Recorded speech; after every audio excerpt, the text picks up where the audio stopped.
Nancy and Ned are in San Francisco visiting his cousin, Laurel Chandler. I find this funny because in Nancy Drew Message in a Haunted Mansion, there's a Louis Chandler in San Francisco. Maybe Louis and Ned are related. Argo Funk Book Review, Argo Funk Book Review. Over the last 3 books, Nancy fell in love with an Australian and almost married him. Now things are awkward between Nancy and her boyfriend Ned. She hasn't told Ned that she repeatedly cheated on him, but he can sense the tension between them. Ned's relative works at a modeling agency. One of their models, Ursula Beeman, is 2 hours late for a commercial shoot. Nancy investigates and quickly finds Ursula's dead body in a nearby alleyway. Homicide Detective Lieutenant Antonio is assigned to the case. He's a gruff man who dislikes tourists and amateur detectives. He immediately hates Nancy. Halfway through the book, Antonio calls River Heights and learns that Nancy has solved about 50 murders. He's a lot nicer to her after that. Ned is hired as an actor in a soda commercial. He works with Amanda Sims, a dynamite model who won't stop flirting with him. Seeing Ned smile at Amanda is like a dagger through Nancy's heart. I'd have a lot more sympathy for Nancy if she hadn't spent the last 3 books making out with an Australian guy. An easily startled assistant named Tina Grace confirms the 2 main suspects are Ursula's violent ex-boyfriend, Sean McKern, and rival modeling agent, Marty Prince. In Ursula's apartment, Nancy finds a clue for both suspects. Marty sent Ursula threatening messages. Sean hid a bloody mallet in her trash can. Sean shows up in person.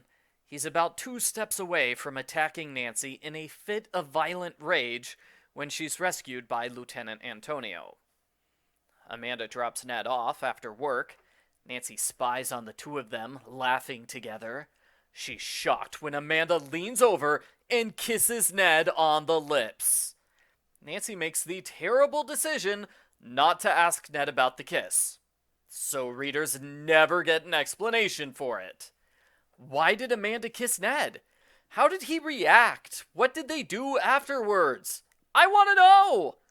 The closest we get is Ned making a dumb joke about it, along the lines of, "Yes, I had fun with a co-worker. Better arrest me, Officer Nancy." The culprit sets the modeling agency on fire.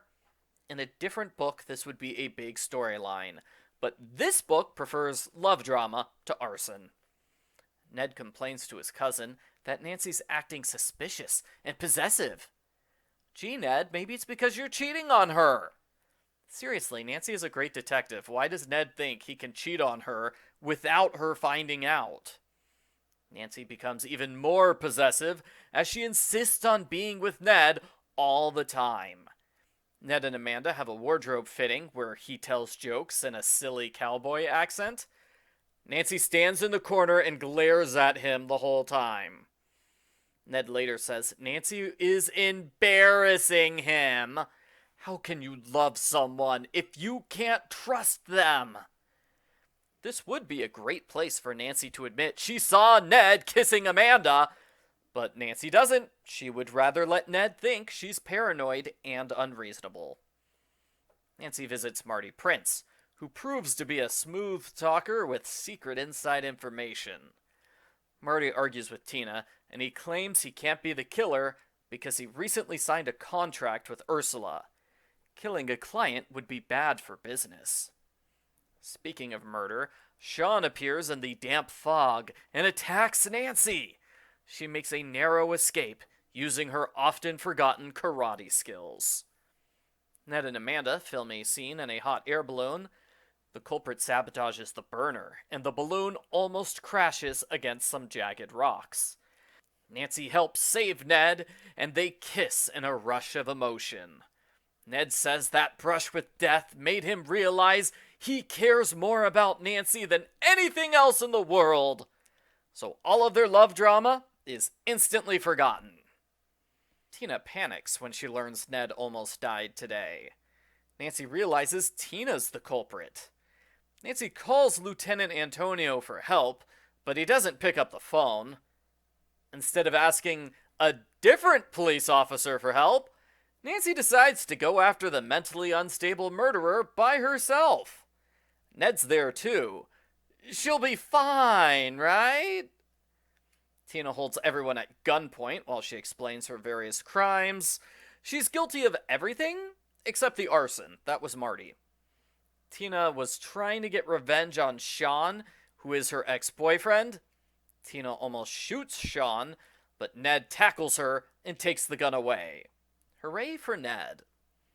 Tina is arrested, and Marty is charged with arson. I was a little surprised that Nancy decides to press assault charges against Sean. In other books, she usually forgives any suspect who has a big change of heart and spends the last few chapters helping her. The end. Post-book follow-up. I enjoyed this book more than I should have, considering that it's predictable and rather bland.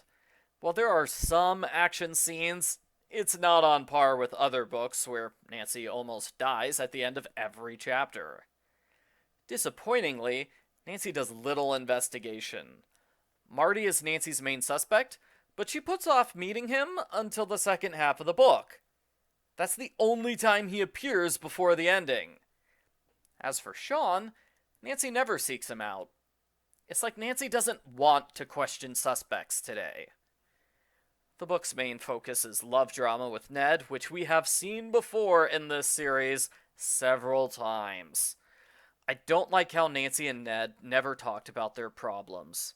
It would have been interesting if they had a serious discussion about the love trilogy that preceded this book, but instead we got Nancy and Ned cheating on each other, getting mad at each other, and deciding everything's fine after she saves his life in a hot air balloon. Why is their relationship so terrible in this series? I did enjoy the book despite its flaws, but I didn't like it to the point where I would recommend it.